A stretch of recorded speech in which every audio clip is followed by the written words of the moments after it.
वारकरी संप्रदायातील थोर महात्मे व महाराष्ट्रातील विचारवंतांची दुर्मिळ कीर्तने, प्रवचने, व्याख्याने ऐकण्यासाठी सुरेश महाराज सूळ या यूट्यूब चॅनेलला अवश्य सबस्क्राईब करून बेल आयकॉन दाबा. कोण्याही माणसाने ईश्वरोपासना करावी.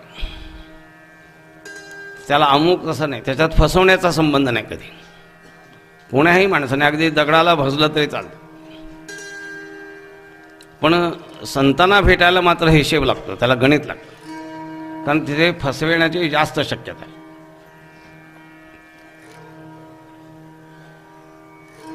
शास्त्रामध्ये असा एक उपदेश केलेला आहे की जोपर्यंत ईश्वराचा अनुग्रह होत नाही, हरीची कृपा होत नाही, तोपर्यंत सद्गुरूंच्याकडे जाण्याची आवश्यकता नाही, तो जाऊच शकत नाही. म्हणजे अगोदर हरीची भक्ती करावी आणि हरीच्या भक्तीने, सेवेने जर प्राप्त झाले तर ते सद्गुरू, त्यांना शरण जावं.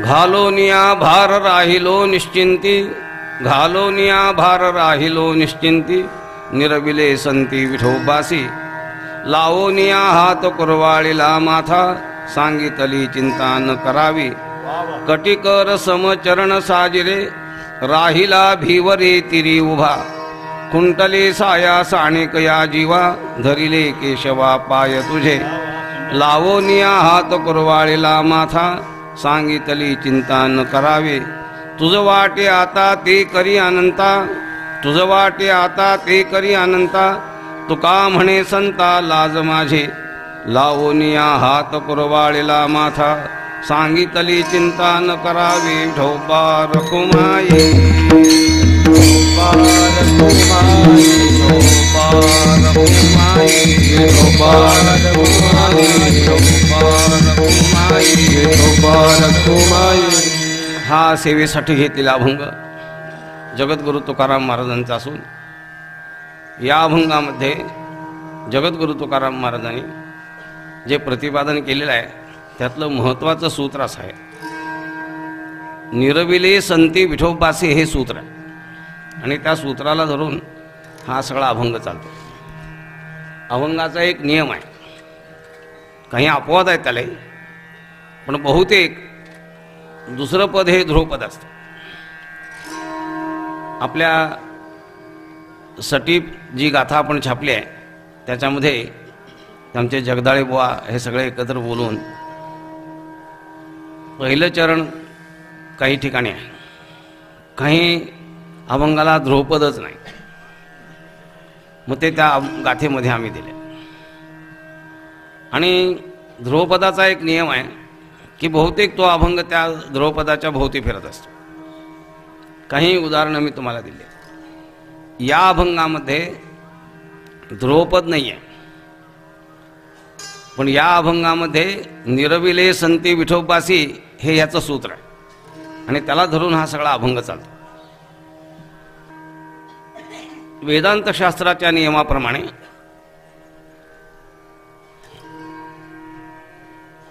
कोण्याही माणसाने ईश्वरोपासना करावी. त्याला अमुक असं नाही, त्याच्यात फसवण्याचा संबंध नाही कधी. कोण्याही माणसाने अगदी दगडाला भजलं तरी चालतं, पण संतांना भेटायला मात्र हिशेब लागतो, त्याला गणित लागतं, कारण तिथे फसविण्याची जास्त शक्यता आहे.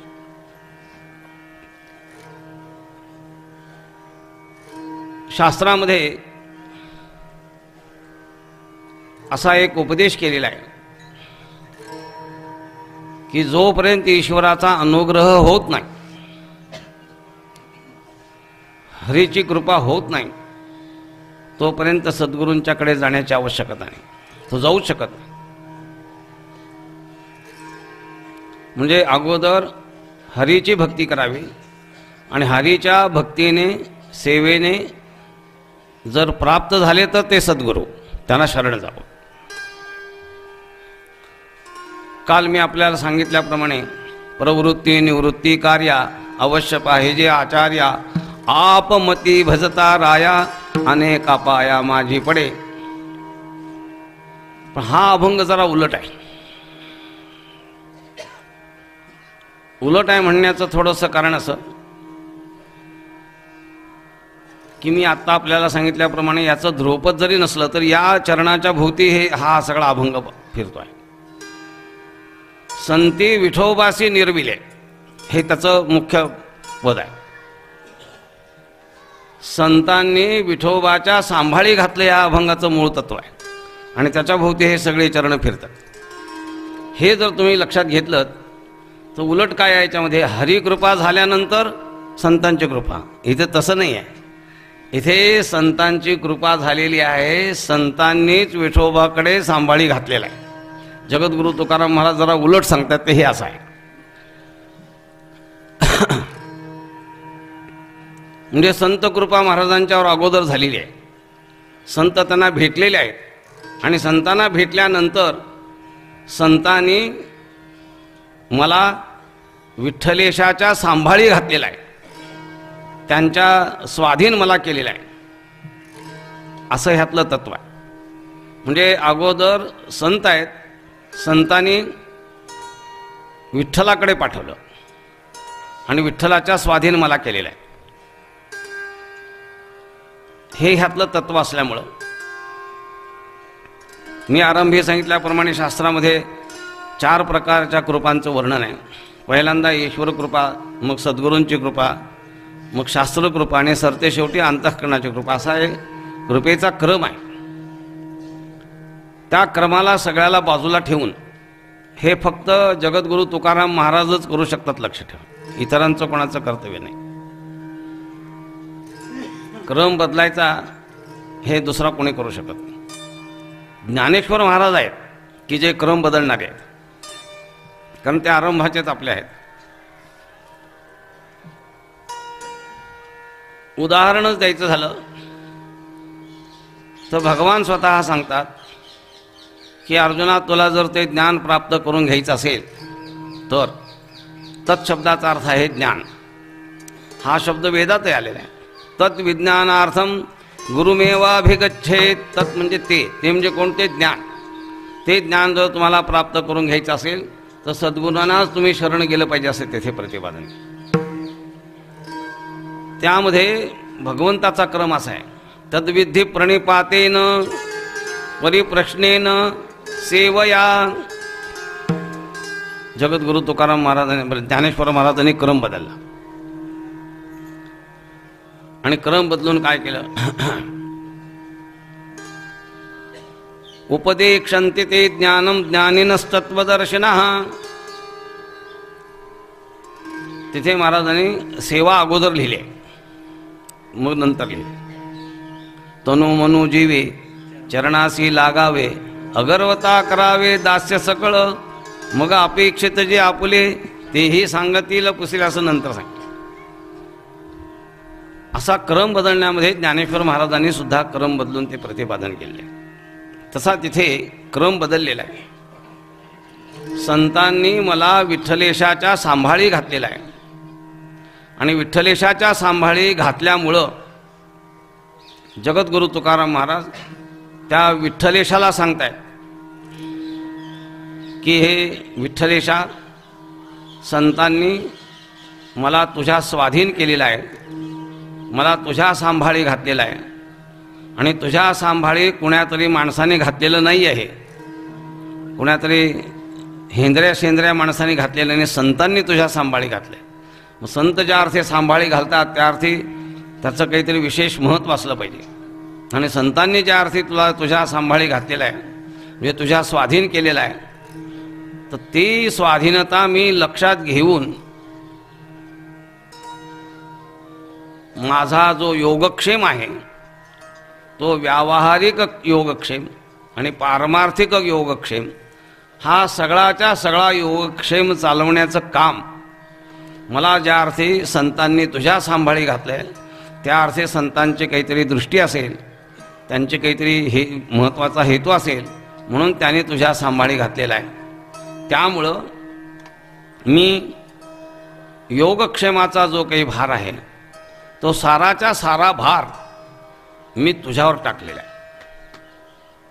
घालोनिया भार राहिलो निश्चिंती, निया भार राहिलो निश्चिंती घालो निया भार राहिलो निश्चिंती घालो निया भार राहिलो निश्चिंती निरविले संती विठोबासी निरविले संती विठोबासी निरविले संती विठोबासी निरविले संती विठोबासी मी माझा योगक्षेमाचा भार तुझ्यावर टाकलेला आहे.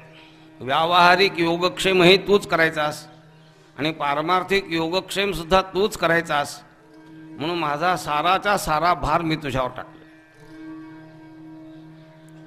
एक अभंग आहे महाराजांना, देवावरील भार काढू नये काही पर. देवावर घातलेला भार आता बाजूला सारायचा नाही, तो सगळा त्याच्यावर घातला. मला ज्यावेळी संतांनी विठ्ठलेशा तुझ्या सांभाळी घातलं, त्यावेळी एखादी कन्या आपल्या सासुराला जावी त्यावेळी त्या आईवडिलांनी ज्याप्रमाणे तिला सांभाळी घालण्याबद्दल बोलावं, त्याप्रमाणे संतांनी मला तुझ्या सांभाळी घालत असताना नुसतं सांभाळी घातलं नाही, सांभाळी घालत असताना माझ्या मस्तकावर हात ठेवून कुरवाळलं, माझ्या संपूर्ण शरीरावर हात फिरवला प्रेमाने आणि माझ्या शरीरावर प्रेमाने हात फिरून कुरवाळून अत्यंत आत्मीयतेने, अत्यंत स्नेहभावाने, दुसऱ्या शब्दात सांगायचं तर वात्सल्य भावाने त्या संतांनी हे विठ्ठलेशा तुझ्या सांभाळी घातलं आणि तुझ्या सांभाळी घालत असताना लावोनिया हात, माझ्या अंगावर हात फिरवला आणि कुरवाळीला माथा माझ्या मस्तकी हाताने कुरवाळलं आणि काय सांगितलं, सांगितली चिंता न करावी, सांगितली चिंता न करावी, सांगितली चिंता न करावी, सांगितली चिंता. लावोनिया हात कुरवाळीला माथा, लावोनिया हात कुरवाळीला माथा, लावोनिया हात कुरवाळीला माथा, लावोनिया हात कुरवाळीला माथा, लावोनिया हात कुरवाळीला माथा, लावोनिया हात कुरवाळीला माथा, लावोनिया हात कुरवाळीला माथा, लावोनिया हात कुरवाळीला माथा. सांगितले चिंता न करावी, सांगितले चिंता न करावी, लावोनिया हात कुरवाळीला माथा, लावोनिया हात कुरवाळीला माथा. सांगितले चिंता न करावी, सांगितले चिंता न करावी, लावोनिया हात कुरवाळीला माथा, लावोनिया हात कुरवाळीला माथा.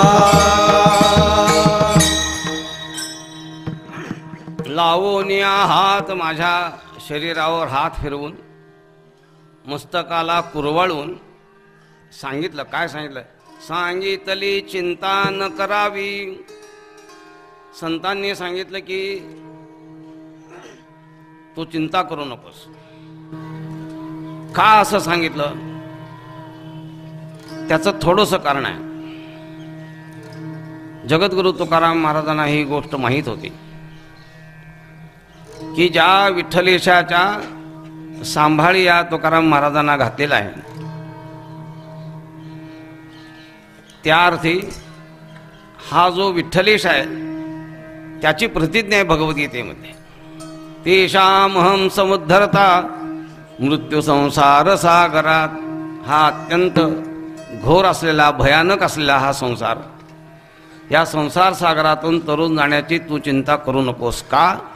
ज्याच्या तुला सांभाळी घातलं त्या विठ्ठलेशाची, त्या भगवंताची प्रतिज्ञा आहे की असा जो मला शरण येईल त्याच्या उद्धाराची मी चिंता करतोय. तेषाम अहम समुद्धरता, मी त्याचा उद्धार करता होतो. नाम संसार सागरातून म्हणजे जन्ममरणाच्या सागरातून मी त्याचा उद्धार करणारा होतो किंवा होईन, अशी भगवंताची स्वतःची प्रतिज्ञा आहे.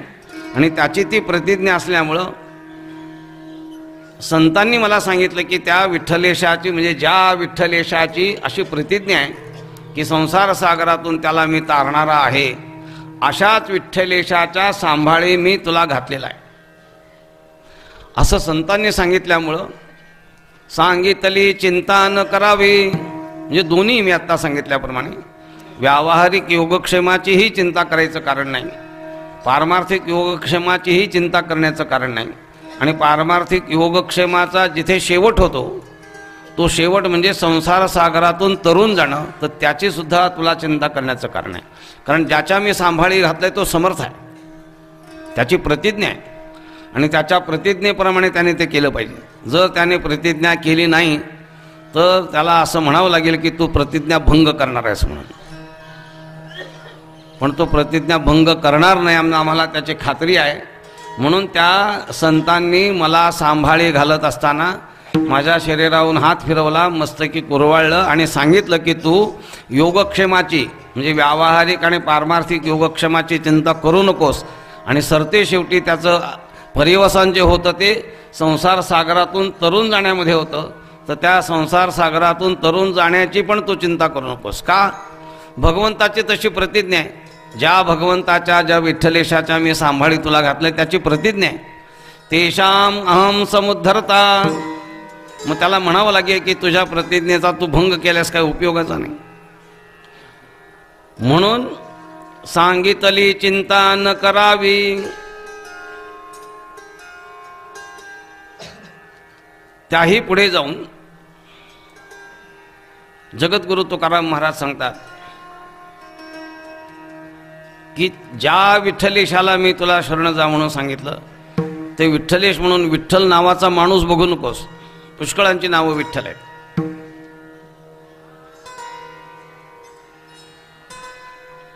गावोगावी आता विठ्ठल मंदिरं झाली आहेत.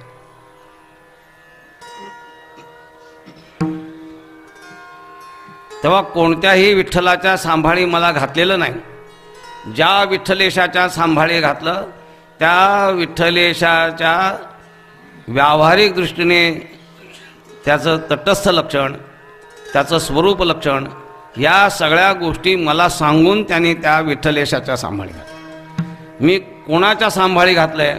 कोण्या तरी विठ्ठल नावाच्या माणसाच्या नाही. ज्याचं नाव विठ्ठल आहे आणि त्या विठ्ठलेशाचा अचूक पत्ता. आता आमचे मासिक परत येतात त्याच्यावर लिहिलेलं असतं की पत्ता चुकलेला आहे म्हणून. ते तर आमच्याकडे आम्हाला पुन्हा चौकशी करून बघावं लागतं. खरंच कित्येक वेळा पत्ते चुकलेले असतात.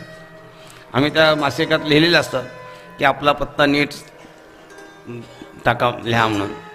मग ते पत्ते चुकीचे असतात, काही लोकांची बदल्या झालेल्या असतात. मग ते आमच्याकडे परत येतं, आम्ही त्यांना कळवतो. मग ते सांगतो असा सर. मग आम्ही मासिकात सूचना दिली आहे की ज्यांचा पत्ता बदलला असेल त्याने आमच्या स्वस्तिशीर कार्यालयाला त्याने कळवलं पाहिजे. नाही कळवलं तर असं घोटाळा होतो. अचूक पत्ता असला तर बरोबर पोस्टमन त्याच्या घरी नेऊन देतो. अजूनही पोस्ट खातं सज्ज नाही, प्रामाणिकपणानं काम करतं. काही घोटाळे आत्ता झालेले आहेत ते म्हणजे नगण्य आहेत, पण अत्यंत बिनचूक म्हणजे प्रामाणिकपणानं व्यवहार करणारं खातं आहे. त्यांच्यामध्ये रोज संध्याकाळी ते तिकीट असतं, तर त्या तिकिटाला सुद्धा पैसे म्हणून मोजलं जातं. ध्यान ठेवा. ते हिशोबात दिलं जातं. 100 तिकीट खपले अमुक अमुक त्याचे रुपये एवढे म्हणून ते जमा लिहिलं जातं. असं अगदी बिनचूक असतं. त्यामुळं पोस्ट खाता जे पत्र देतं तर त्याचा पत्ता बिनचूक असला पाहिजे. जगद्गुरु तुकाराम महाराज सांगतायत की कोणत्या तरी विठ्ठलेशाच्या सांभाळी मी घातलेलं नाही.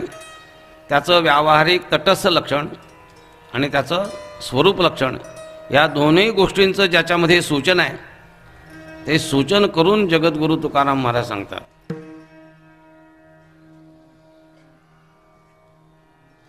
विठोबा रखुमाई जय जय विठोबा रखुमाई, विठोबा रखुमाई.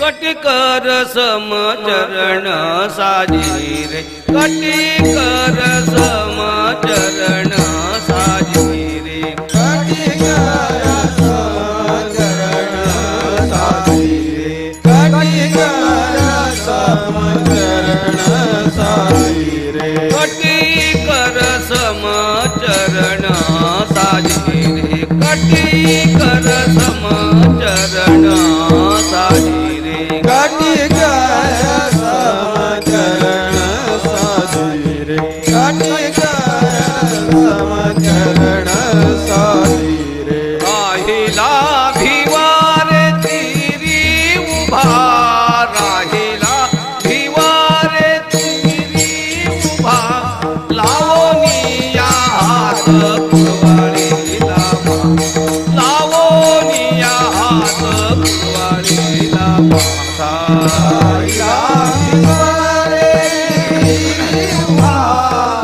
राहिला भिवारे तेरी उभा, लावणीया हात कुरवाडीला माता, लावणीया हात कुरवाडीला माता. त्या विठ्ठलेशाच्या सांभाळी घातलं. कटी कर ज्याचे हात आपल्या कमरेवर आहेत, कटी कर समचरण ज्याचे चरण समस्वरूपाचे आहे, त्याचे पुष्कळ अर्थ आहेत. तुम्हाला त्याचा अभ्यास करायचा असेल तर आपले आता जे पहिले प्रकाशित केलेली पहिली गाथा आहे, पहिला भाग, त्या पहिल्या भागात त्या विठ्ठलेशाचं वर्णन करणारा तो अभंग आहे. गाथा अनेक आहेत. आपल्याच घरातले ब्रह्मलीन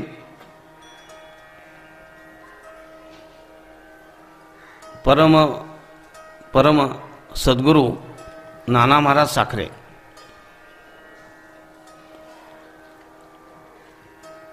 त्यांनी गाथा छापलेली आहे.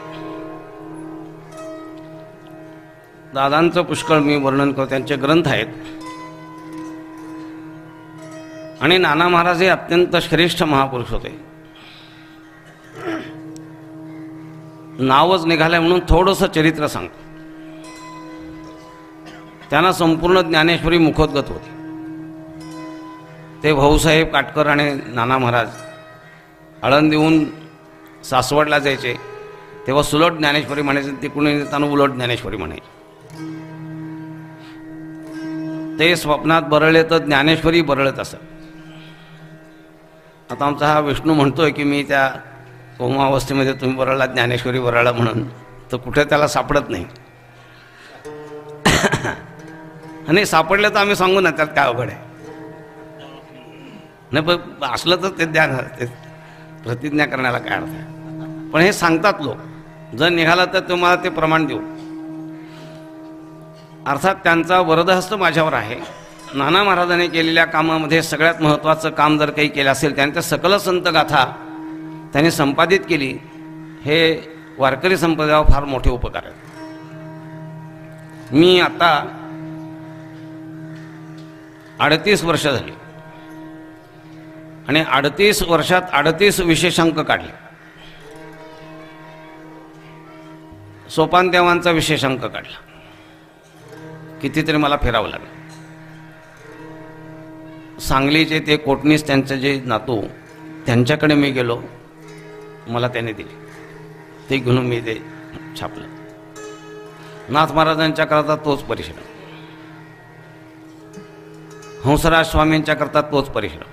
म्हणजे एकेका विशेषांकासाठी मला कितीतरी परिश्रम करावे लागले तेव्हा तो मला अंक काढता आला.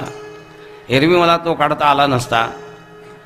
म्हणजे एका संतांचा छोटा 100 पानांचा अंक काढायचा तर एवढा परिश्रमाचा भाग.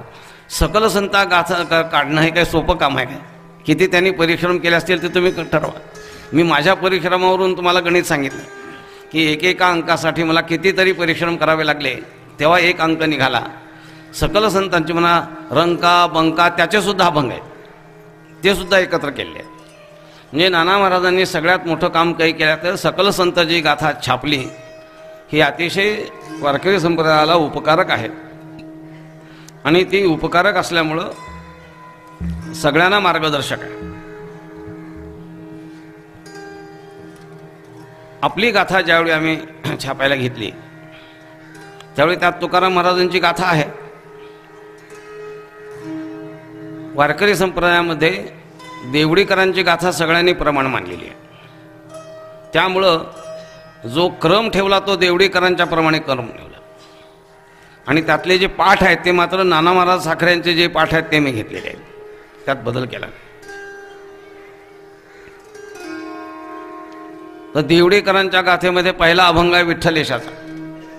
त्या पहिल्या अभंगावर जवळजवळ 150 पानं, म्हणजे नक्की असा आकडा सांगता येत नाही पण जवळजवळ.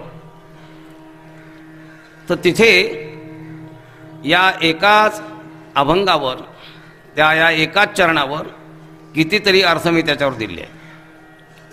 ते समचरण म्हणजे काय, समदृष्टी म्हणजे काय, दृष्टीचं समत्व कसं, चरणाचं समत्व कसं, भक्ती क्षेत्रामध्ये समत्व कसं, ज्ञानक्षेत्रामध्ये समत्व कसं, हे त्याच्यामध्ये मी दिलं आहे.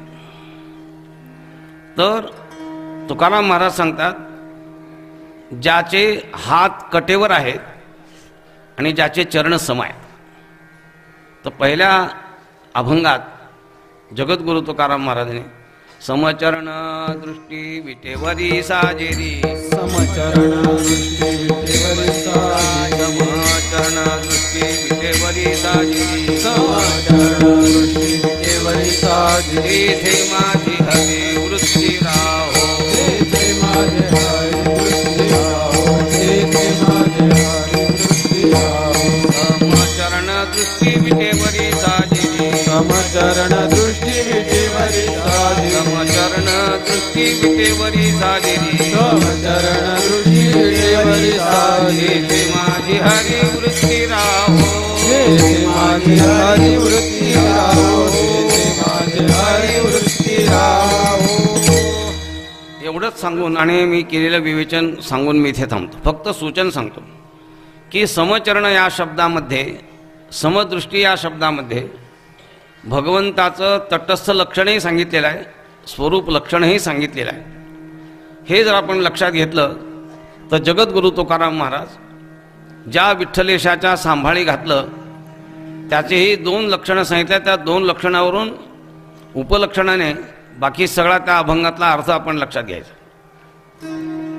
किंबहुना शास्त्रामध्ये अर्थतः आक्षेप्त म्हणतात त्याप्रमाणे सगळं अर्थतः आक्षेप्त असं लक्षात ठेवा. जगद्गुरु तुकाराम महाराज सांगतात की त्या संतांनी मला ज्या विठ्ठलेशाच्या सांभाळी घातलं त्याचं स्वरूप लक्षण आहे, तटस्थ लक्षण असं आहे. कटिकर समचरण, ज्याचे चरण सम आहेत, जो स्वरूपाने सम आहे, सगुण साकार रूपामध्ये समचरण आहे, स्वरूपाने समस्वरूपाचा तो आहे, असं ज्याचं वर्णन आहे. कटिकर समचरण साजेरे, आणि हे चरण अतिशय साजेरे आहेत, सुशोभित आहेत, सुंदर आहेत, सुंदरातिसुंदर आहेत, अत्यंत मोहक आहेत. जगद्गुरु तुकाराम महाराजांचाच अभंग आहे. सुंदर ते ध्यान उभे विटेवरी, सुंदर ते ध्यान उभे विटेवरी, सुंदर ते ध्यान उभे विटेवरी, सुंदर ते ध्यान उभे विटेवरी, सुंदर ते ध्यान उभे विटेवरी, सुंदर ते ध्यान उभे विटेवरी.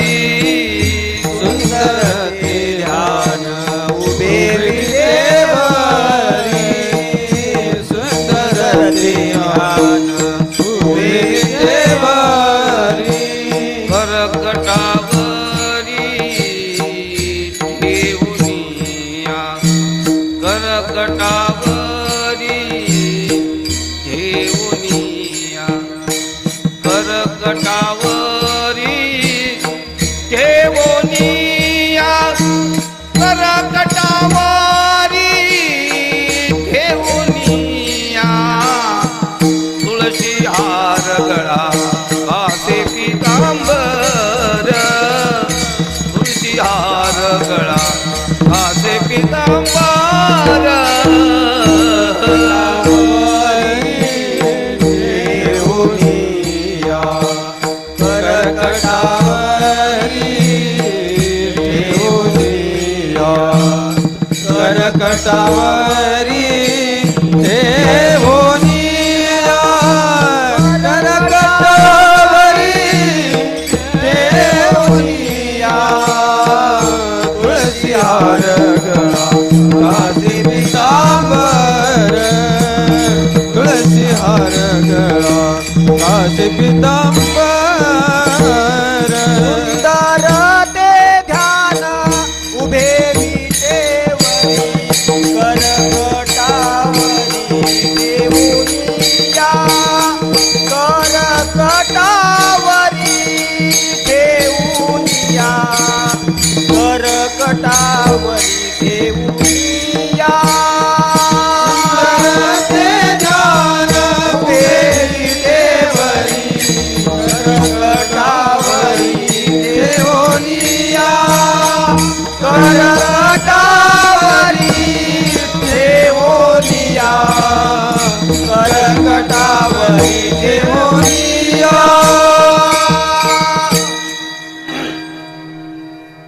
कटिकर समचरण साजरे. ते साजरे याचा अर्थ अतिशय सुंदर आहेत, अतिशय शोभायमान आहेत. म्हणूनच हा अभंग सांगितला. एक सुंदर ते ध्यान उभे विटेवरी करकटावरी ठेवूनिया. लोक मजेशीर बोलतात. काय सुंदर आहे म्हणले तुमचा विठ्ठल. पाषाण तर आहे, काळा कुट्ट आहे. त्या मूर्खांना कळत नाही काय आहे म्हणून. त्या काळेपणात फार महत्व आहे, लक्षात ठेवा. थाईचाचे काळा अनादी बहु काळा म्हणून वेदा चाळा लाविला गे माये. अजून तुम्हाला दुसरी गंमत सांगतो. काळा रंग माणसाला आवडतो, ध्यानात ठेवा. माणसाचे बुबुळ काळे असावेत का पांढरे, आणि पांढरे झाले तर मध्ये एक प्रकार आहे. मध्ये एक प्रकार आहे. आता काही बायांचा माझा संबंध झाला, काही म्हणजे पुष्कळच बायांचा संबंध झाला. किंवा माझ्या नावाप्रमाणे अनेक गवळणच्या मध्ये माझा संबंध आहे. माझं नाव सार्थ व्हायला पाहिजे ना.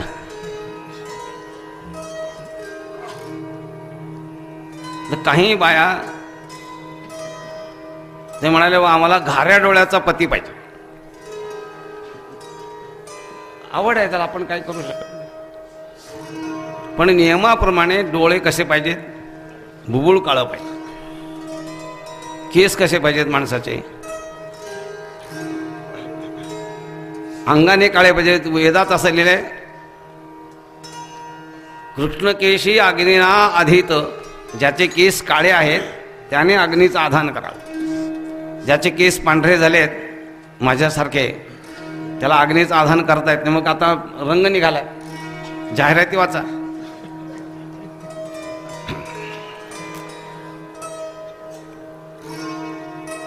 त्याला काही अर्थ नाही. आणि तुम्ही, मी पाहतो पुष्कळ लोकांचं, नावं मी सांगत नाही, माझ्या पाठ आहेत, की काळे केस पांढरे झालेले ते काळे दिसावेत म्हणून तो रंग लावतात. आता काही लोक आहेत माझ्या संगतीत की जे तो काळा रंग वापरतात, पण ते शहाणे आहेत. काय शहाणे आहेत, रोज तो रंग वापरतात. आणि रोज वापरत असल्यामुळं काही कळत नाही. पण काही लोक काय करतात, रोज वापरत नाहीत, कधीतरी वापरतात. त्याचा परिणाम असा की ते काळे राहत नाहीत आणि पांढरे राहत नाहीत, मधलेच असे तांबूस ज्याला म्हणतात असे दिसतात. तुम्ही फोटो बघा त्यांचे म्हणजे कळेल.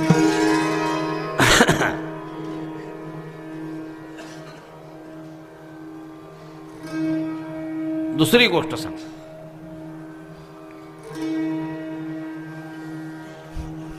काळ्या रंगाला पवित्रता आहे. ठाईचा चिकाळा अनादी बहुकाळा आमचा विठ्ठलेश, काळ्या रंगाचा याचा अर्थ तो अतिशय पवित्र आहे. त्या पवित्रतेला पारावार नाही. स्त्रियांच्या गळ्यामध्ये जे मंगळसूत्र असतं त्याचे मणी काळे असतात, लक्षात ठेवा.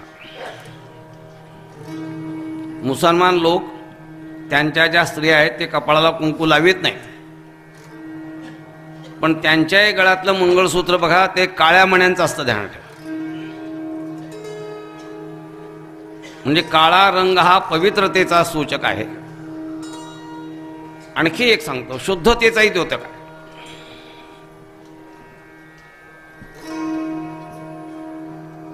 एखादं पाणी अत्यंत स्वच्छ निर्मळ, अगदी ज्याला जिवंत झरा आहे असं जर पाणी असलं आणि त्या पाण्याला जर गंभीरता म्हणजे सखोलता प्राप्त झाली तर सखोल गेलेलं पाणी काळं दिसतं. काय काळं भोर पाणी आहे. त्याचा जो भोरपणा आहे तो भोरपणा त्याचं पवित्रत्व सुचवतो, शुद्धत्व सुचवतो. ज्या अर्थी इतकं काळं भोर पाणी आहे त्या अर्थी ते अतिशय शुद्ध आहे. हा परमेश्वर काळा आहे या शब्दाचा अर्थ तो अतिशय शुद्ध आहे आणि काळा आहे म्हणजे अतिशय पवित्र आहे. या दोन्ही गोष्टी या विठ्ठलेशाच्या ठिकाणी आहेत. म्हणून आमचा विठ्ठलेश हा अतिशय पवित्र आणि अत्यंत शुद्ध अशा स्वरूपाचा आहे. एका ठिकाणी या मूर्तीला पाषाणमय समजणारा माणूसही पाषाण आहे असं समजा, असं महाराजांनी लिहिले. म्हणून कटिकर समचरण साजिरे, अतिशय शोभायमान त्यांचे चरण आहेत. हा आहे कुठे? राहिला भिवरे तिरी उभा, भिवरेच्या तीरावर तो उभा आहे. म्हणजे भिवरा म्हणजे भीमा नदीच्या काठावर तो उभा आहे. आणि काल आपल्याला सांगितल्याप्रमाणे त्या विठ्ठलेशाला पुंडलिकरायाने भिरकावलेल्या विटेवर तो उभा आहे. अजून काही तो बैस म्हणत नाही. मी म्हणतो बैस म्हणूच नाही त्याने, कारण पुढच्या लोकांचा उद्धार कसा होणार? तो जर बसला तर प्रलयच होईल. ते प्रलयाशिवाय तो बसणारच नाही. तो म्हणत नाही ते चांगलं आहे, उलट त्याचे आपल्यावर उपकार आहेत.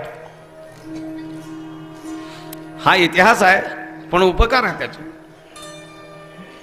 काल मी तुम्हाला सांगितलं, पायाळाच्या गुणे पडेले ठाऊके, जगा पुंडलिके दाखविले, असं त्या पुंडलिकाचं वैभव आहे. इथे जगद्गुरु तुकाराम महाराज सांगतात, ज्या विठ्ठलेशाच्या सांभाळी मला घातलेला आहे त्या विठ्ठलेशाचं स्वरूप आणि तटस्थ लक्षण जर काही असेल तर कटिकर समचरण साजिरे, राहिला भिवरे तिरी उभा.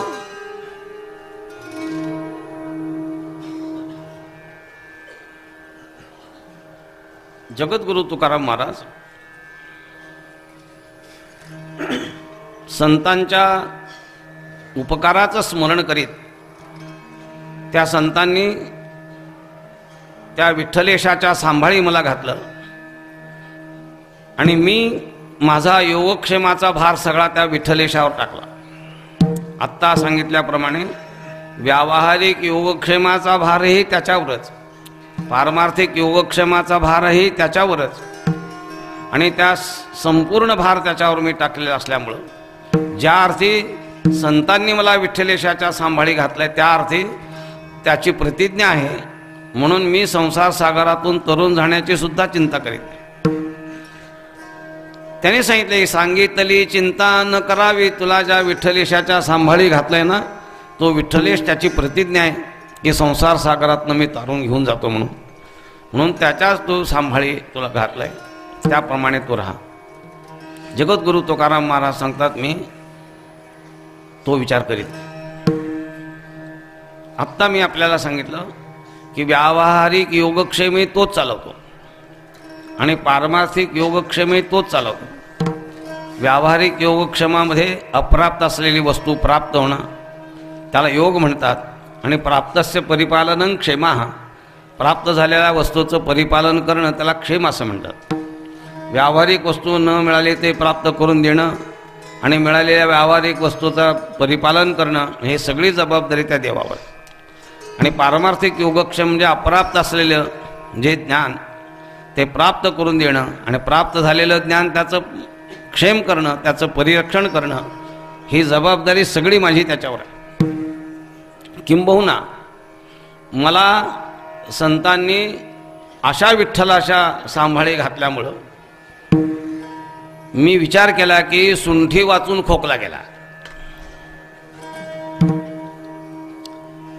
काही कारणच नाही. म्हणजे सुंठी वाचून खोकला गेला म्हणजे काय की खोकल्या निवृत्तीसाठी सुंठ आहे, पण सुंठ न घेताच खोकला निघून गेला. शास्त्रामध्ये असं दिलेलं आहे, दे रे हरी पलंगावरी असं चालत नाही. शास्त्रामध्ये अभ्यासकामध्ये वाद आहे आणि तो वाद असा आहे, प्रारब्ध बलवान की प्रयत्न बलवान. ते पुस्तक आमच्या इथे होता तर कुठे गेलं मला माहिती नाही.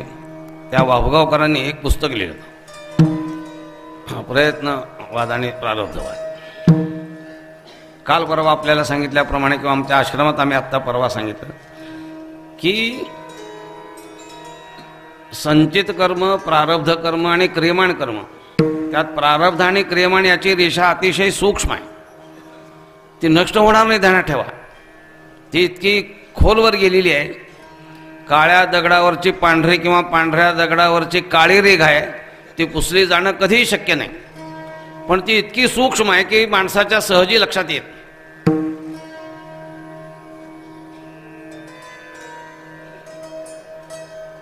तर ते समजणं अतिशय कठीण आहे. तो सांधा सापडणं कठीण आहे. तुम्ही ते रेल्वे रुळाचं बघा, तर जिथे रुळाचा बदलला असतो तिथं बदलला की एकदम दुसऱ्या दिशेला जातात. दोनला तुम्ही बघा, इकडे निघाले दुसरीकडे जाते. म्हणजे काय सांध्यामध्ये त्या सांधा एकदा बदलला की सगळं संपलं. तसं हे क्रियमाण आणि प्रारब्धाचा सांधा आहे.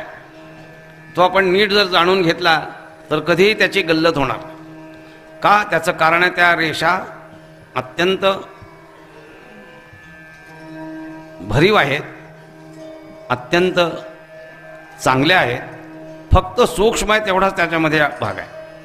आणि तो सूक्ष्म असल्यामुळे समजण्याकरता सुद्धा पाहणारा माणूस त्या मानाचाच सूक्ष्म असला पाहिजे. ब्रह्मचैतन्य सूक्ष्म आहे म्हणून शास्त्राने असं दिले, दृश्यते त्वग्रया बुद्ध्या सूक्ष्मया सूक्ष्मदर्शिभिः. सूक्ष्माती सूक्ष्म जर बुद्धी असेल तर त्याला त्या भगवंताचं दर्शन घडतं. त्याप्रमाणे क्रियमाण आणि प्रारब्ध यांची जी रेषा आहे ती सूक्ष्म असल्यामुळे ती सहजी माणसाला कळत नाही. जगद्गुरु तुकाराम महाराज सांगतात, ज्या विठ्ठलेशाच्या सांभाळी घातलं तो विठ्ठलेश अत्यंत समर्थ आहे. उद्धार करण्याची त्याचीच प्रतिज्ञा आहे. म्हणून मी उद्धाराविषयी कोणत्याही प्रकारची चिंता करीत नाही. इतकंच नव्हे तर काल मी आपल्याला असं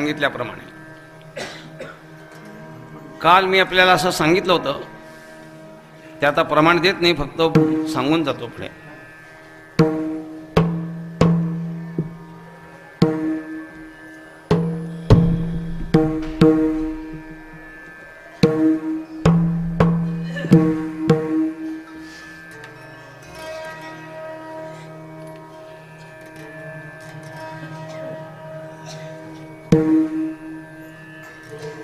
सूक्ष्म असल्यामुळं माणसाच्या सहजी लक्षात येणार नाही. पण बीज आणि फळ हरीचे नाम असं तिथे वर्णन केलं.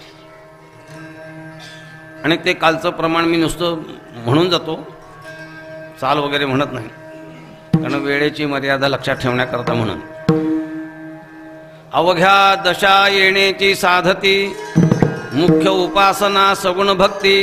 प्रगटे हृदयीची मूर्ती भावशुद्धी जाणोनिया. अंगायेती वसती लक्षणे, परमार्थाला लागणारी जेवढी साधनं आहेत तेवढी सगळीच्या सगळी साधने, ती लक्षणे त्याला बोलवायला लागत नाही, ते आपण होऊन येतात, जात नाहीत. ज्ञानेश्वर महाराजांचा स्वभाव आहे, सगळी साधनं सांगितले ते परखड सांगितले, ओढून ताणून एकही साधन सांगितलं नाही. तैसी संसारा या समजता, जाणी जय जय अनित्यता, तै वैराग्य दवडिता. त्याला सांगितलं येऊ नको इथे, तो म्हणतो नाही मी येणार. मग ते आपण हाकलून दिलं तरी तो जात नाही. ओढून ताणून आलेलं वैराग्य केव्हा निघून जात आपल्याला कळत नाही. दात खाऊन धरलेली शांती केव्हा पळून गुंगारा मारून जाईल ते तुला पत्ता सुद्धा लागणार नाही, कारण ती शांती आहे, ती स्त्री आहे, ते तुझ्या कक्षेत बसणार नाही, लक्षात ठेव. स्त्रीश्चरित्रम पुरुषस्य भाग्यम, देवो न जानाति कुतो मनुष्य. माणूस काय जाणू शकतो. शंकराचार्यांनी लिहिले अवघड गोष्टीमध्ये जगात काय अवघड म्हणजे स्त्रीचं मनोगत अवघड आहे.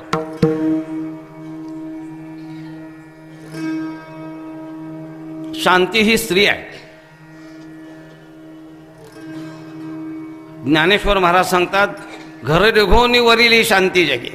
ती शांती घरघुशी झाले, घरघुशी झाले पट्ट राणी त्याची.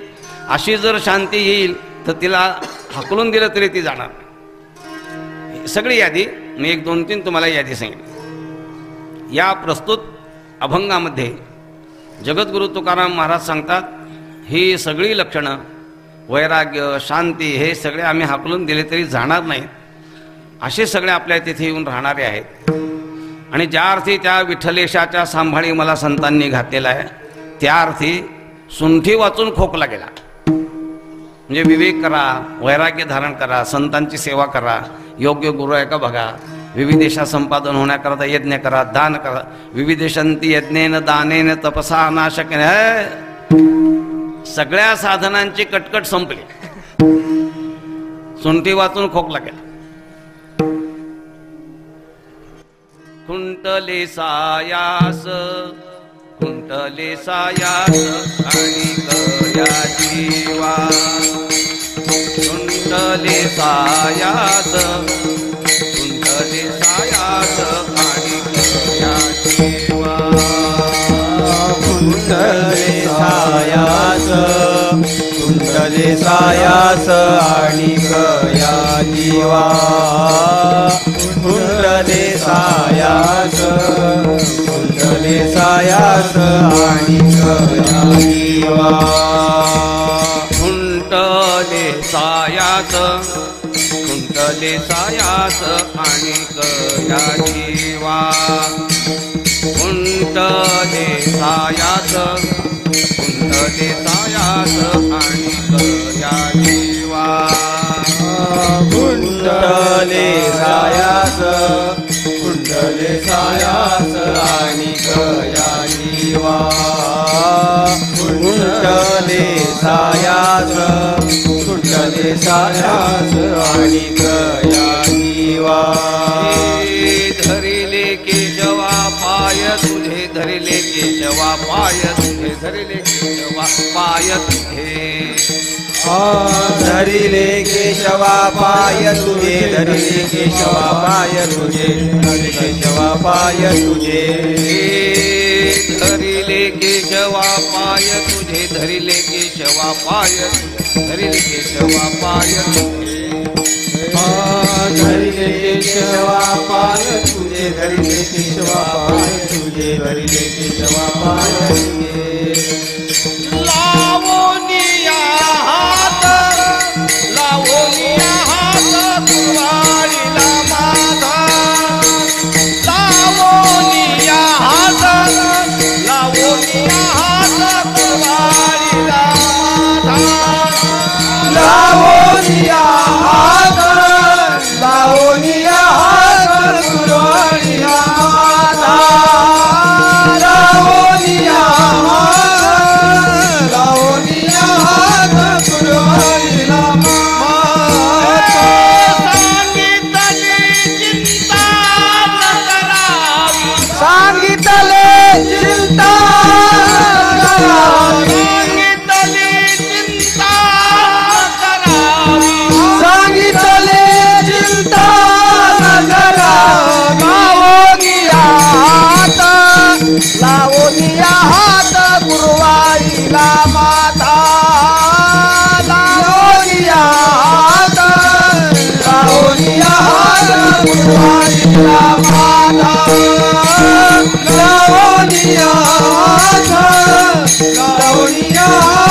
गुरुवाळीला माता लावूनिया हात लावूनिया हात गुरुवाळीला माता.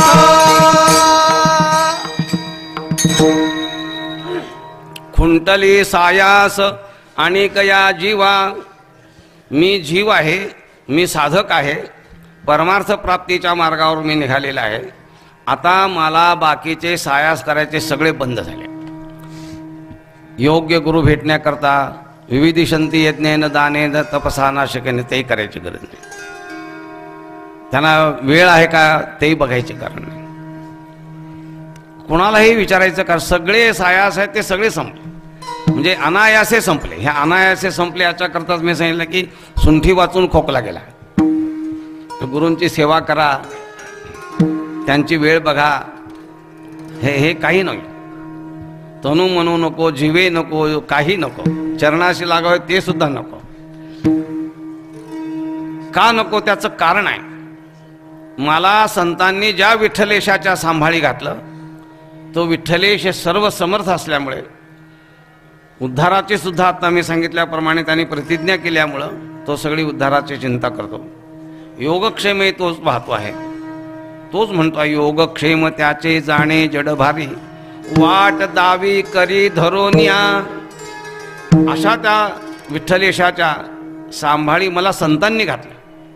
मग संतांचे खरे उपकार काही असतील तर संतांनी मला विठ्ठलेशाच्या सांभाळी घातलं की जो विठ्ठलेश आत्ता सांगितलेल्या लक्षणाप्रमाणे संपन्न आहे.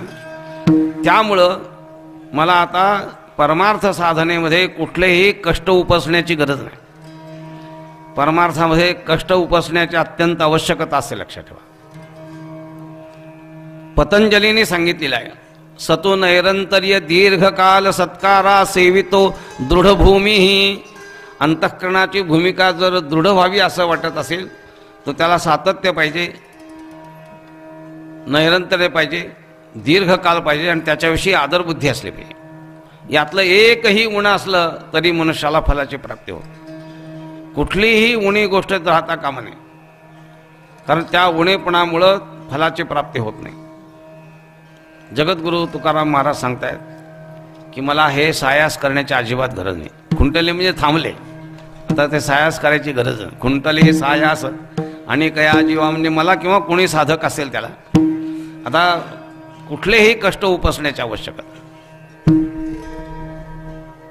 आता काय करणार तुम्ही.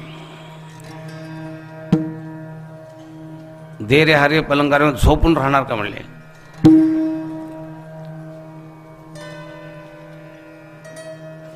सगळं देव करतो प्रारब्धाप्रमाणे, जे नशिबी असेल ते करायचं. माणसाचं कसं आहे, संसाराची गोष्ट आली की कर्तव्य, परमार्थाला की प्रारब्ध. आम्ही लोकांना सांगतो तुम्ही आळंदी पंढरीची वारी करा. महाराज तुम्ही भाग्यवान आहात, आळंदी पंढरीची वारी करता, फार चांगली गोष्ट आहे. आमच्या नशिबी नाही हो, नाही तर आम्ही नक्की केलं असतं.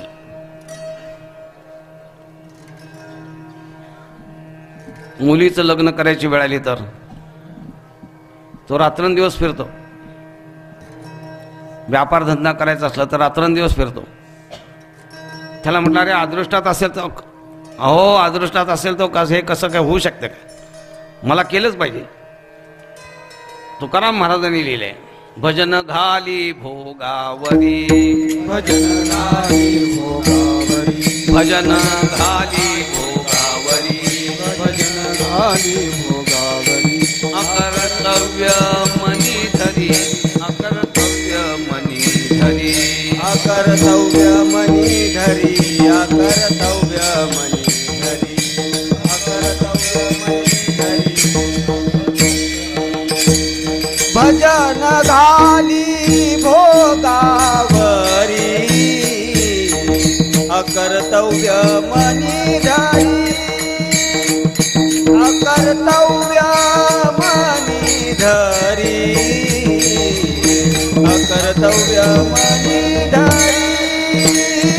भजन घाली भोगावरी, अकर्तव्य मनी धरी, अकर्तव्य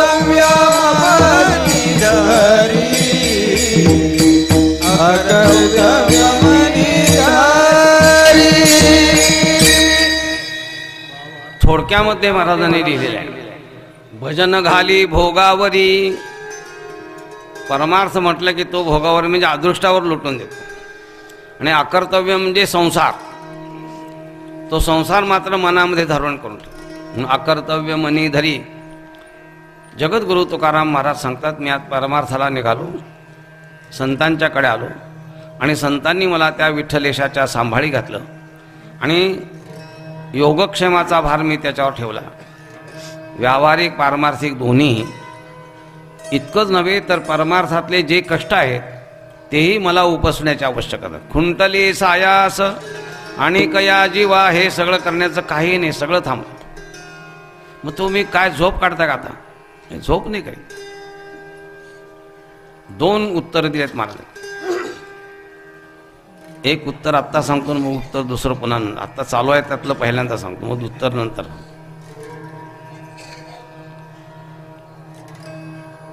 मी माझ्या प्रयत्नाने संतांच्याकडे गेलो आणि संतांनी मला या विठ्ठलेशाच्या सांभाळी घातला. आणि विठ्ठलेशाच्या सांभाळी घातल्याप्रमाणे, या चरणात सांगितल्याप्रमाणे सगळं मी करून आलो. आणि ज्या अर्थी संतांनी मला या विठ्ठलेशाच्या सांभाळी घातलेला आहे, त्या अर्थी मी आता मला ज्या विठ्ठलेशाच्या सांभाळी घातलेला आहे त्या विठ्ठलेशाच्या चरणामध्ये मी सतत राहणार आहे.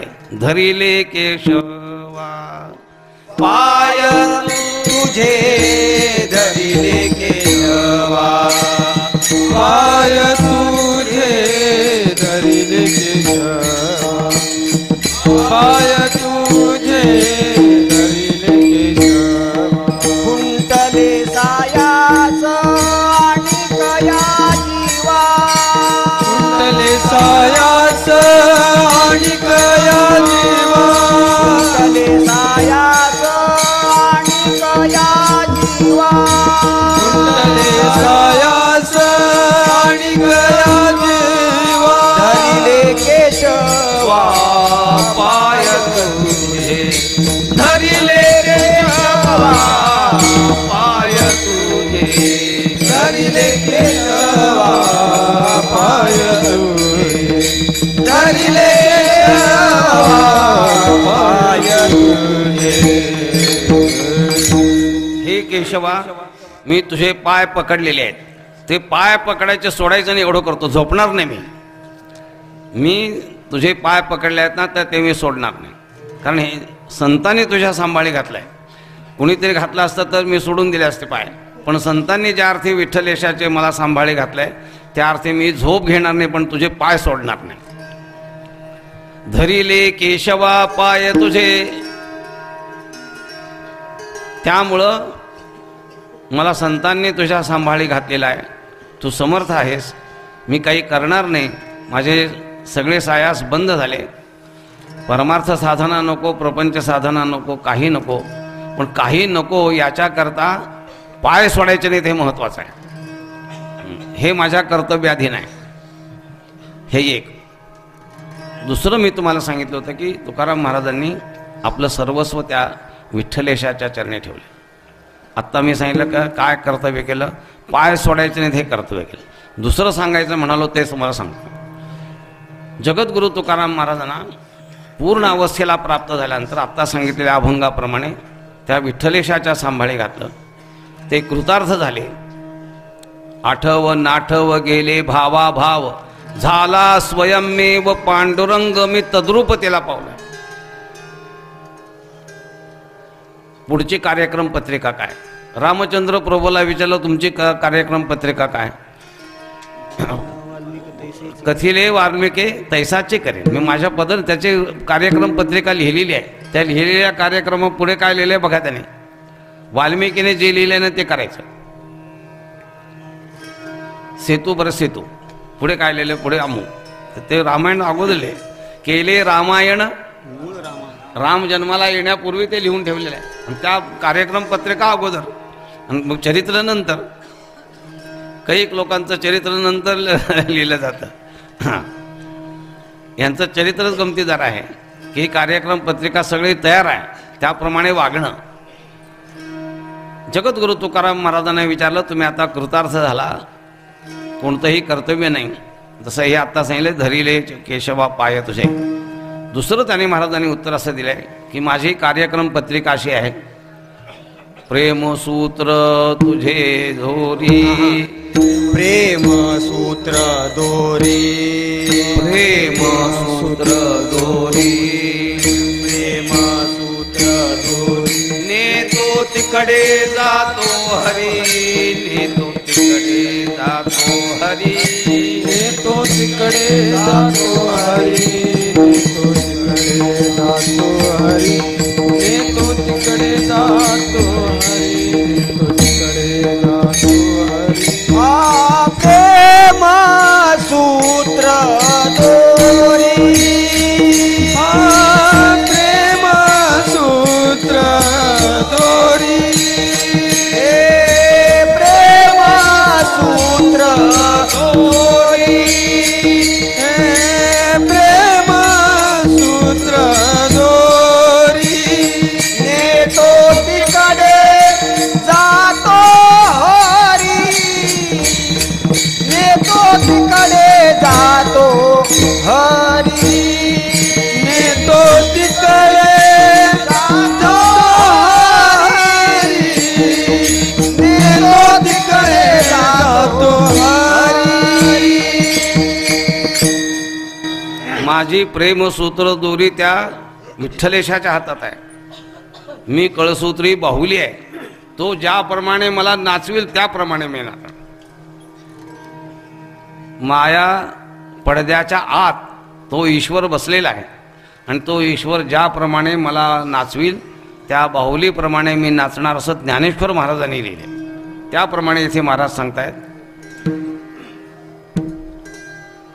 जगद्गुरु तुकाराम महाराज सांगतायत, धरिले केशवा पाय तुझे, तुझ वाट्याता ते करी अनंता, तुका म्हणे संता लाज माझी, लावोनिया हात कुरवाळीला माथा, सांगितली चिंता न करावी. यथामती अभंगाचा भावार्थ झालाय असं समजून संप्रदायपूर्वक भजन करू आणि उरलेल्या काळामध्ये या चरणाचं चिंतन आणि काही आठवलं तर सांगून आणि आपल्या ग्रंथाची ज्ञानेश्वरी मंदिराची माहिती देऊन मग चाल होईल आणि मग कीर्तन संपेल. तेव्हा संप्रदायपूर्वक भजन करा. सूचना मी अगोदरच देतो, कारण बऱ्याच वेळा मला असं होतं एकदा भजन करतो मग थांबा म्हणून सांगतो.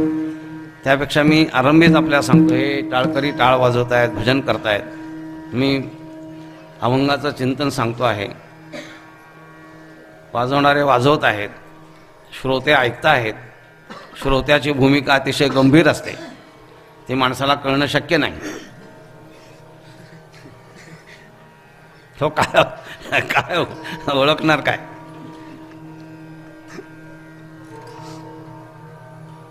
एक गोष्ट आठवली मला, ते रंगनाथ महाराजांची गोष्ट आहे, म्हणजे त्यांनी सांगितलेली गोष्ट आहे.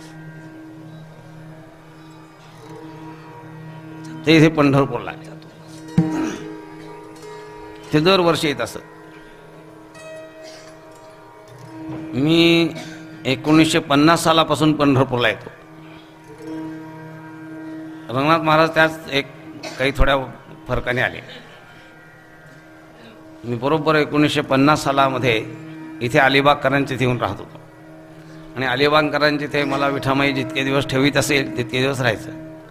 तिने नेलं की जायचं नाही, कारण मला घडवलंय तिने. तिच्या सांगण्याप्रमाणे चालू मी लोकांना सांगतो की मदालसा एक आई अशी होती की जी आपल्या मुलाला पाळण्यात घातल्यानंतर परी दे मदालसा सोहम जो जो रे बाळा, अशी माता कोणाला भेटेल काही मला माहिती नाही, पण मला भेटली. मला दुसरं काही तत्वज्ञान सांगितलं.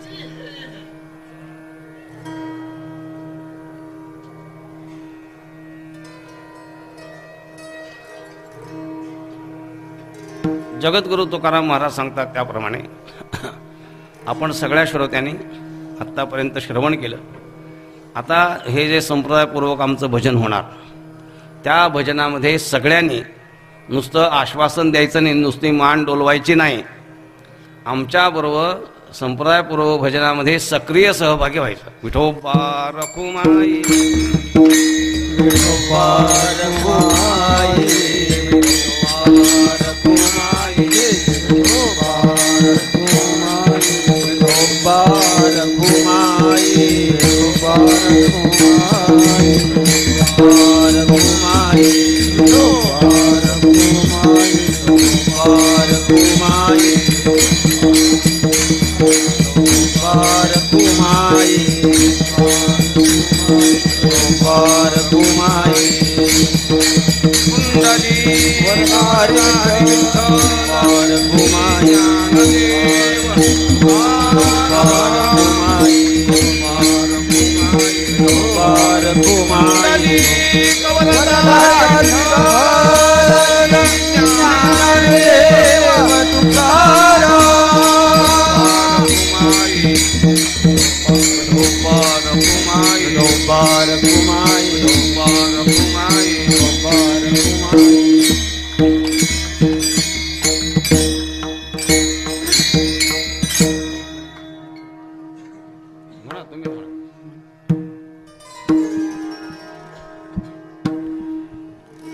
पहिलं चरण म्हणायचं.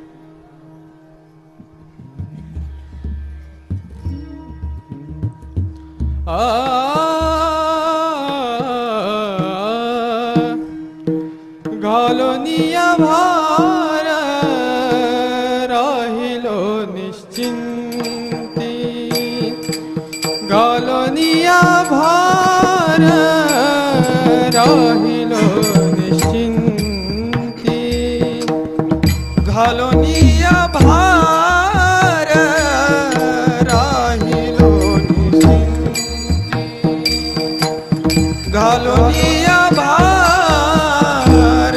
राहिलो निश्चिंती, घालोनिया भार राहिलो निश्चिंती, घालोनिया भार राहिलो निश्चिंती, घालोनिया भार राहिलो निश्चिंती, घालोनिया भार राहिलो निश्चिंती, निरविले संती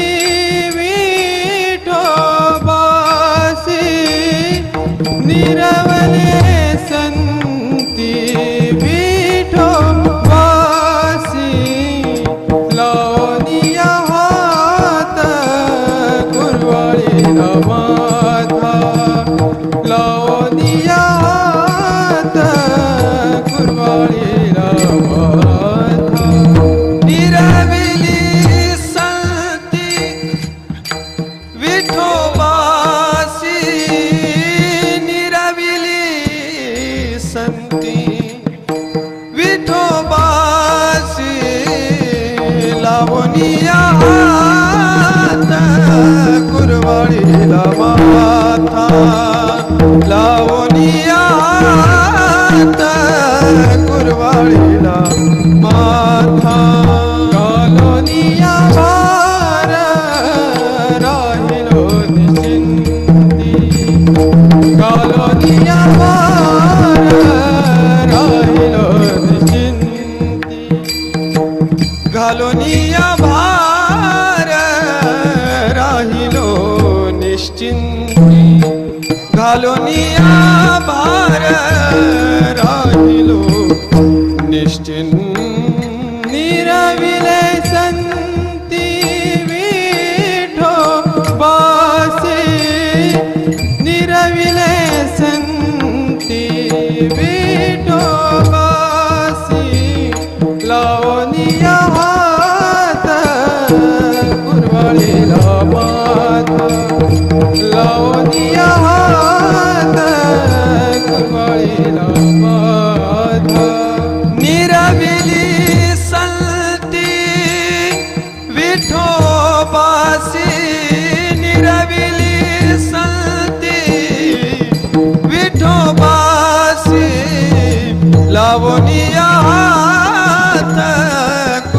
कुरवाळीला माथा लावूनिया हात कुरवाळीला माथा सांगितली चिंता न करावी न करावी सांगितली चिंता न करावी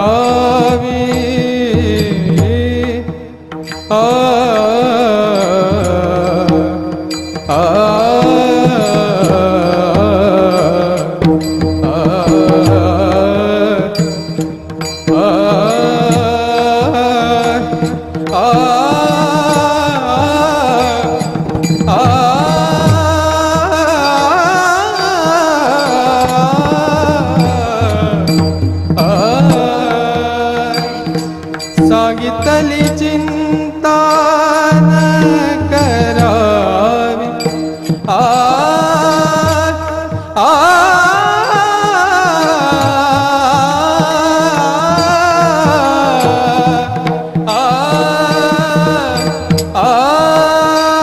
सांगितली चिंता सांगितली चिंता सांगितली चिंता सांगितली चिंता न करावी लावूनिया हात कुरवाळीला माथा लावूनिया हात कुरवाळीला माथा सांगितली चिंता न करावी सांगितली चिंता न करावी न करावी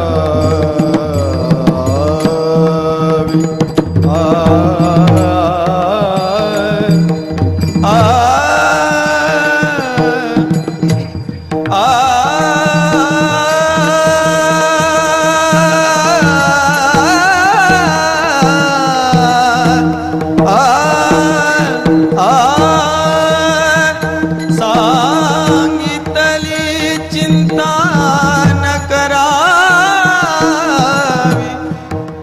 सांगितली चिंता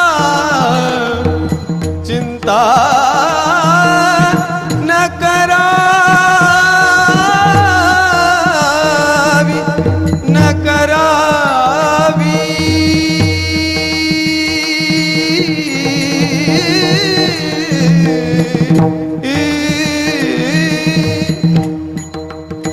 सांगितली चिंता न करावी सांगितली चिंता न करावी लावूनिया हात कुरवाळीला माथा लावूनिया हात कुरवाळीला माथा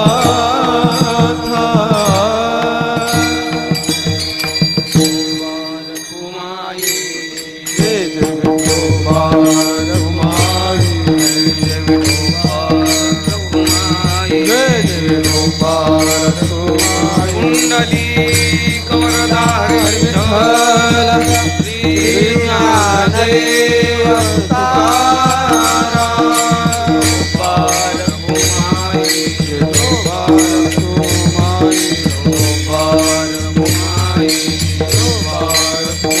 कुंडली कवरधारी विठ्ठल श्री ज्ञानदेव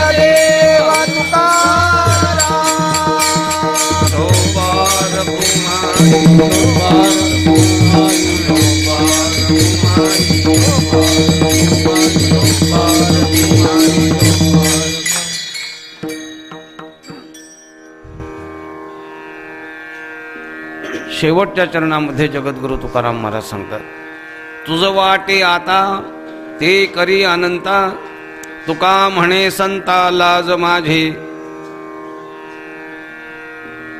एक नियम आहे, राजकीय क्षेत्र असो, घरातलं क्षेत्र असो, सामान्य प्रपंचातलं क्षेत्र असो, त्या नियमाचं कोणी परिपालन करतं, कोणी करीत नाही. किंबहुना परिपालन न करता हे जग चाललं आहे हेच नवल आहे. का? त्याचं कारण या जगामध्ये काही सत्कर्म करणारी माणसं आहेत की त्यामुळे हे सगळं जग चाललेलं आहे.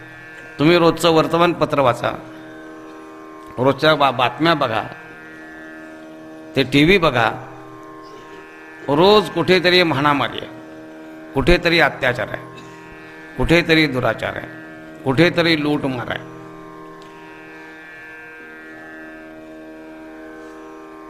कुठेतरी पळवापळवी आहे. हवा हवे हवे ह्याच्यामध्ये सगळे लोक राहतात. मी अनेकदा सांगितलं, पुन्हा सांगतो, पुनरुक्तीचा दोष पत्करून सांगतो. हे पातक एवढं मोठ्या प्रमाणात चाललेलं आहे, एवढं वागणं चाललेलं आहे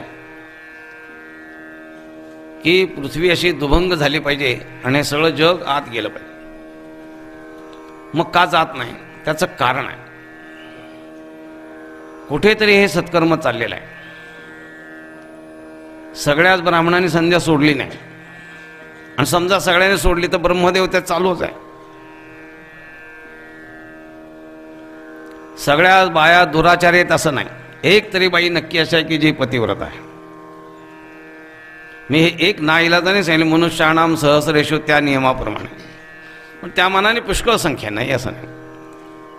एक एक एक एक म्हटलं तरी पुष्कळ संख्या आहे, आणि त्यामुळं हे जग चाललेलं आहे. जगद्गुरु तुकाराम महाराज सांगतायत की त्या संतांनी मला या विठ्ठलेशाच्या सांभाळी घातलं, आणि सांभाळही घातल्यामुळं आत्ता या सगळ्या चरणामध्ये सांगितल्याप्रमाणे सर्वस्व जबाबदारी त्या विठ्ठलेशावर आहे.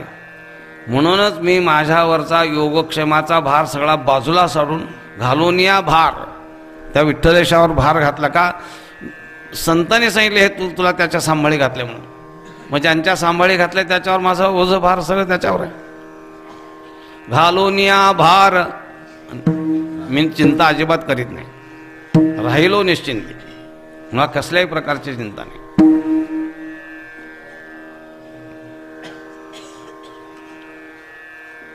जगद्गुरु तुकाराम महाराज सांगतात,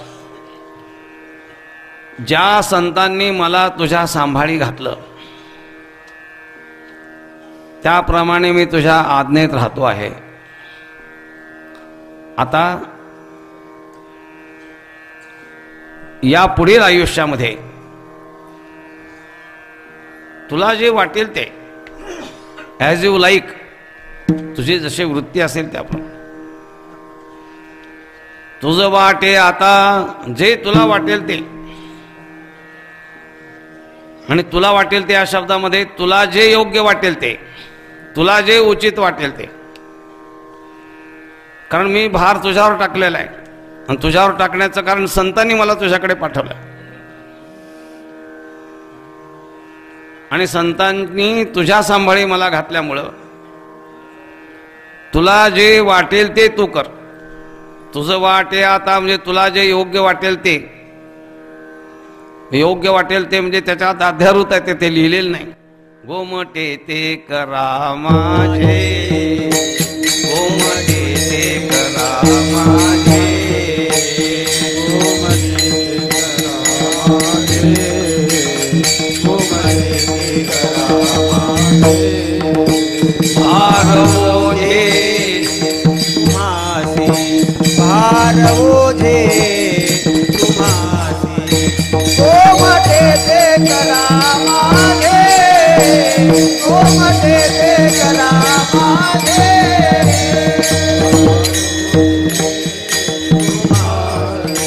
भार ओझे तुम्हासी, गोमटे ते करा माझे, गोमटे ते करा माझे.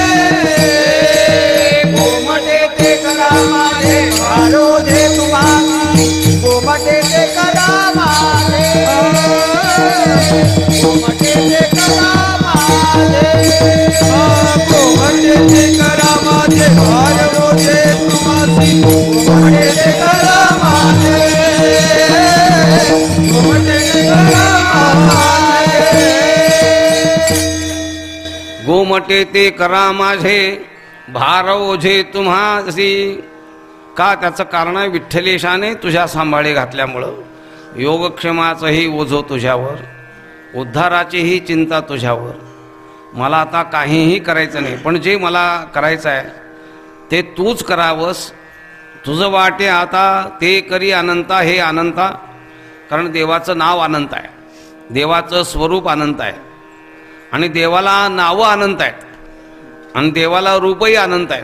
अनंत रूपे अनंत वेशे देखिले म्या त्यासी बाप रखमा देवीवर पूर्ण बाणली कैसी. तेव्हा तुला जे वाटेल ते तू कर. कंसात तुला जे योग्य वाटेल, तुला जे उचित वाटेल, तुला जे गोमट वाटेल ते गोमट तू माझं करावंस. आणि या म्हणण्यामध्ये कुठे उणपूर्व असेल तर शेवटचे चरणात तुकाराम महाराज तुका म्हणे संता लाज माझी. ज्या संतांनी तुझ्याकडे पाठवलं त्यांना त्याची लाज. कारण संतांनी तुझ्याकडे पाठवलं आणि तुझ्याकडे पाठवलं म्हणून तुझ्याकडे लाज. म्हणजे संत आणि तू दोघांची लाज जाऊन निघून जाईल. आणि माझी राहायची असली तर तुम्ही ठरवायचं. तुका म्हणे संता आणि संताकडे पाठवण्या देवा लाज माझी. हे माझ्याही लाज त्यांच्या ताब्यात आहे. आणि ही गोष्ट मनात घेऊन लावोनिया हात कुरवाळीला माथा सांगितली चिंता न करावी. यथामती त्याचा भावार्थ, त्यातल्या महत्त्वाच्या गोष्टी मी आपल्याला यात प्रतिपादन केल्या. आता यानंतर ग्रंथाविषयीच्या काही सूचना द्यायच्या आहेत. तर त्या सूचना मी अगोदर आता ज्ञानेश्वर महाराजांचं भजन घेऊ, त्या ग्रंथाच्या सूचना मी सांगतो आणि त्या सूचना संपल्यानंतर मग शेवटची चाल होईल आणि मग आपलं कीर्तन संपेल. तोपर्यंत कोणीही उठायचं नाही. ज्ञानेश्वर माऊली ज्ञानेश्वर माऊली ज्ञानराज माऊली तुकाराम. जय जय ज्ञानेश्वर माऊली ज्ञानराज माऊली तुकाराम. ज्ञानेश्वर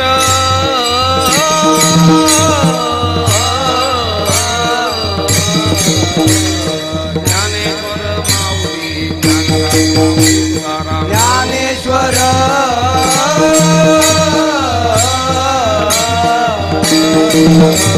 ज्ञानेश्वर माऊली ज्ञानेश्वर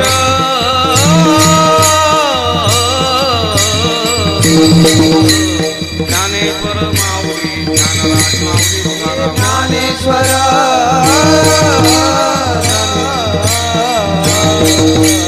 ज्ञानेश्वर माऊली ज्ञानेश्वर माऊली ज्ञानराज माऊली तुकाराम. ज्ञानेश्वर माऊली ज्ञानराज माऊली.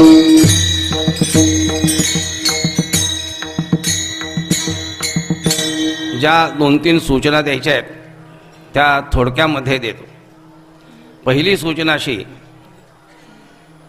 हे जे आमच्या आश्रमात चालणारं ज्ञानधनाचं वितरण असतं ते ज्ञानधनाचं वितरण समाजामध्ये व्हावं म्हणून त्यावेळेचे रामदास मेहत्रे, तुकारामबुवा मोडगेकर जॉबर आणि या योग्यतेची काही मंडळी, हे आमचे आंभोरे अण्णा, आमचे दमकोंडावार, हे सगळी मंडळी आमच्या संगतीत आलेली, अनुग्रहित असलेली, त्या सगळ्यांनी असं सांगितलं की आम्ही सगळे लोक तुमच्याकडे येणं शक्य नाही, तर तुम्ही एखादं मासिक काढा. मला आमचे राघवअण्णा धोपाटे, चोभे डॉक्टर, जे आमचे विश्वस्त होते, हे सगळे लोक मला म्हणत होते महाराज ह्या भानगडीत तुम्ही पडू नका, कारण एकदा ते मासिक मागे लागलं म्हणजे तुम्हाला काही सुचणार नाही. अशा 2 गोष्टीमध्ये मी सापडलो. मग हे 2 माणसं उभी राहिली मुख्यत्वेने, हे अण्णा रामदास मेहत्रे आणि जॉबर, हे तिघही उभे राहिले. त्यामुळे महाराज तुम्ही सुरू करा, जाहिराती वगैरे सगळं देऊन आम्ही चालवायचं काम करतो, तुम्ही काय चिंता करा. आणि त्यांच्या सांगाव्याप्रमाणे 38 वर्षापूर्वी हे स्वस्तिश्री मासिक सुरू केलं. दर महिन्याला एक नवा विचार घेऊन हे मासिक येतं आणि दरवर्षी एक विशेषांक निघतो. वार्षिक वर्गणी जी 250 रुपये आता आहे, त्या वार्षिक वर्गणीतच तो विशेषांकही त्याला प्राप्त होतो. आत्ता आपल्याला सांगितल्याप्रमाणे योग्य पत्ता लिहिला म्हणजे बरोबर तिथे येईल, तेव्हा 250 रुपये भरून त्याचे वर्गणीदार आपण व्हावं. हे अण्णा दमकोंडावार ही सगळी मंडळी मला काय म्हणत होते, हो महाराज म्हणले तुम्ही चिंता काय करता, तुमच्या रामबागेमध्ये एवढे लोक जमतात, तेवढे लोक जर तुमचे वर्गणीदाराचं मासिक नक्कीच चालेल, काय तुम्ही चिंता करा. मी त्यावेळी त्यांना उत्तर दिलं आणि उत्तर देऊन मी त्याच्यात प्रवृत्त झालो. ही गोष्ट वेगळी. काही लोक निवडणुकीला उभं राहतात, निवडणुकीला उभे राहिले म्हणजे भाषण उत्तम करतात. त्या भाषणाच्या वेळी एवढी गर्दी होते की माणसाला बसायला जागा नाही, एवढी गर्दी होते. आणि एवढी गर्दी होऊनसुद्धा ज्यावेळी निवडणुकीला उभं राहतात तर पडतात. त्याप्रमाणे म्हटलं आमच्या इथे रामबागेत लोक जमतात, पण मासिक एकदा निघाले की कोणी घेणार नाही. आता त्यांच्या म्हणण्यामुळे आम्ही सुरू केलं. आत्ता आपला 2500-3000 अंक आपले जातात, ते 7000पर्यंत पण आता कमी झाले. तर तुम्ही सगळ्यांनी जाताना मनाने निश्चय करा, ज्यांच्याकडे येत असेल त्यांच्याबद्दल, पण ज्याने नसेल त्याने प्रत्येकाने या वारीमध्ये निदान पक्षी वार्षिक वर्गणीदार तरी आपण व्हावं. आणि जुळलं तर आजीव सदस्य म्हणजे 3000 रुपये भरून वर्गणीदार व्हावं. या मासिकामध्ये दरवेळी एक विचार येतो. अनेक सिद्धहस्त लेखकांचे लेख त्याच्यामध्ये येतात.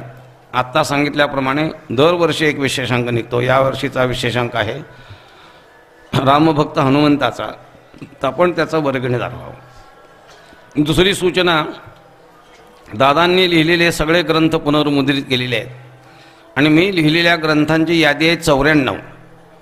आता राहिलेले 6 पूर्ण करून एक ग्रंथशतक मी पूर्ण करणार आहे. आणि आत्ता ज्ञानेश्वरीचं हिंदी भाष्य लिहून पूर्ण झालेलं आहे.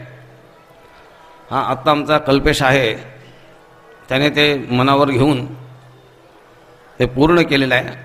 आता इथून गेले की पहिले ते 12 अध्याय झालेलेच आहेत. हे पुढचे अध्याय आम्ही आता जे लिहिले आहेत ते पूर्ण करून संपूर्ण हिंदी भाष्य आपल्याला वाचायला मिळेल.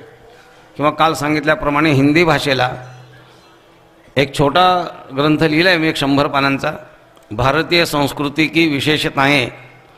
पण त्याच्यानंतर हे हिंदी ज्ञानेश्वरी भाष्य येईल आणि हे संपल्यानंतर लगेच हिंदी अनुभवामृताचंही भाष्य आपल्याला वाचायला मिळेल. हे दोन्ही संकल्प मी केलेले आहेत, ते नक्की पूर्ण होतील. आता इथे पुस्तक आम्ही जे मांडलेलं आहे त्यात आहे, त्याला ज्याला पाहिजे त्याने ते ग्रंथ घ्यावेत. आणि हे ग्रंथशतक आम्ही नक्की पूर्ण करणार आहे. दुसरा संकल्प आहे 24 वर्षापूर्वी संपूर्ण ज्ञानेश्वरी ताम्रपटावर मुद्रित करून 25,000 लोक घेऊन, त्यामध्ये स्वतः तो आमचा प्रभाकर शिंगणे मुख्य होता, त्याने एवढे सगळे लोक घेऊन जाऊन काशी, रामेश्वर, वृंदावन ह्या सगळ्या ठिकाणी आम्ही गेलो. आणि ज्या ज्या ठिकाणी गेलो त्या ठिकाणी आपल्याबरोबरचे वर्गणीदार होते, सगळे भक्तवर्ग होता.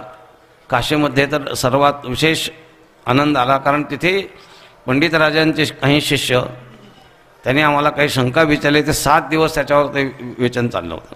सर्वधर्मान परित्यज्य मामेकं शरणं व्रज हन्त्वा सर्व पापेभ्यो मोक्षयिष्यामि मा शुचः. तिथली जी शोभायात्रा निघाली ते अतिशय मोठ्या प्रमाणात निघाली.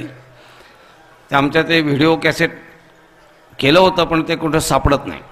तर सापडलं तर ते एक आपल्या याच्यामधलं एक महत्त्वाचं आहे. कारण ज्ञानेश्वरी ज्यावेळी ज्ञानेश्वर महाराजांनी लिहिली तेव्हा त्यांचा अग्रपूजेचा मान काशीत झाला. योगायोगाने दादाही काशीला गेले होते. दादांचे सगळे शिष्य मला म्हणत होते की तुम्ही एकदा यात्रा करा, पण त्यावेळेपैकी कोणी राहिले नाही. पण हे आमचे आनंदाश्रम स्वामी तेवढे जिवंत होते. आम्ही सगळे जाऊन काशीला ते करून आलो.